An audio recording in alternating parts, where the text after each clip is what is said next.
Hi, this is Gary with MACMOST.com. Today, let me show you how to customize toolbars on your Mac.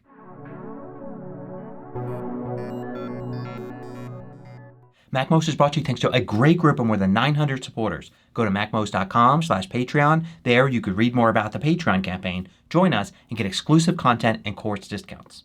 So most Mac apps that you use have a toolbar at the top with various buttons. You can customize these, especially with the Apple-made apps, but even third-party apps allow you to do this too. So let's start off by looking at Safari. Here's the toolbar at the top, and you can see all these different buttons that are here in various different positions.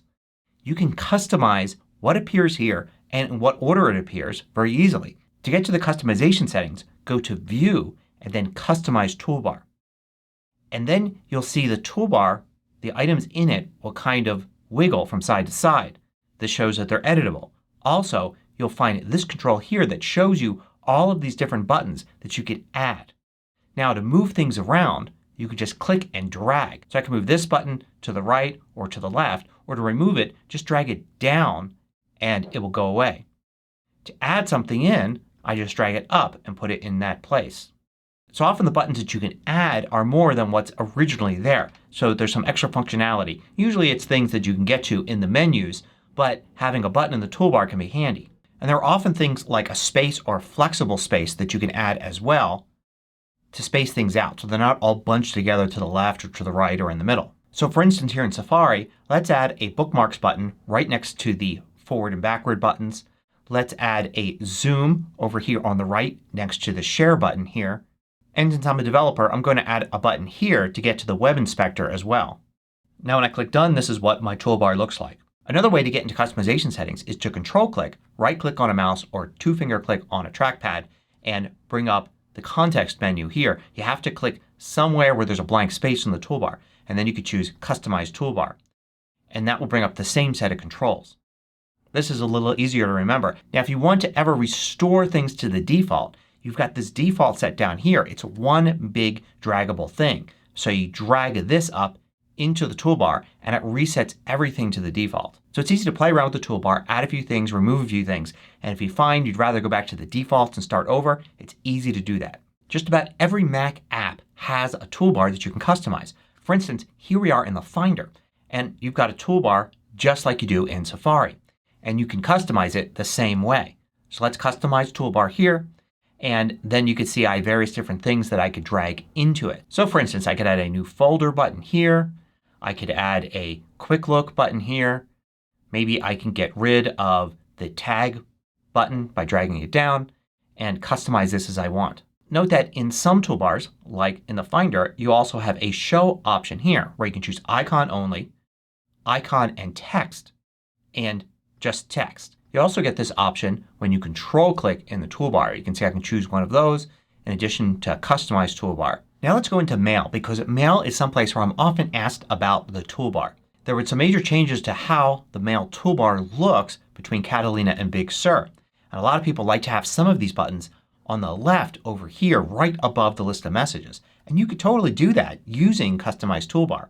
So let's go into View and you can see Customize Toolbar is now down at the bottom.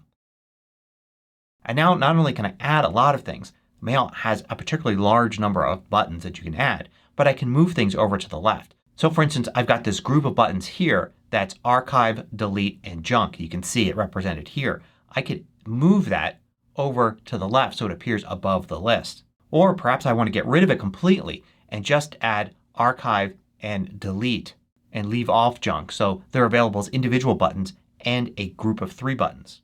So there are a lot of other interesting things you can add here in the toolbar in Mail. But this isn't the only place that you could edit the toolbar in Mail because Mail actually has 2 very different windows. There's this viewing window here, but there's also the Mail composition window. That's different and has a different toolbar at the top. So if I go to customize this one, there are different buttons here and it behaves differently and separately from the main window toolbar. Here we are in Pages and the top of the Pages window looks a little different than say Mail or the Finder or Safari. But you can customize this toolbar just the same way.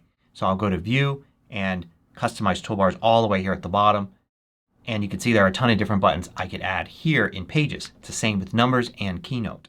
Many third-party apps allow you to customize the toolbar as well. So here I am in Pixelmator Pro and you can see the toolbar here and there are a bunch of buttons to the right. I could go to View and then Customize Toolbars near the bottom. So you can see here there are a few things I can add into the toolbar for Pixelmator Pro. But that's not true for all third-party apps. For instance, here I am in Chrome and it kind of has a toolbar here at the top, but there's no option to customize it, at least not the standard Mac way. And the same thing here for Word. Word actually has a very complex set of ribbons and other buttons at the top of the screen, and there are a ton of ways to customize those using Microsoft's technique, but they don't fit in with the Mac technique. But in most Apple-made apps and apps made by developers specifically developing for the Mac, you're going to find a toolbar and the ability to customize it. So whatever Mac apps you're using, take a look at the customization controls for the toolbar to see what buttons you could add, see how maybe you could rearrange things to better fit your needs. If you liked this video, click the thumbs up button below to let me know. I publish new tutorials each weekday. Hit the subscribe button so you don't miss out.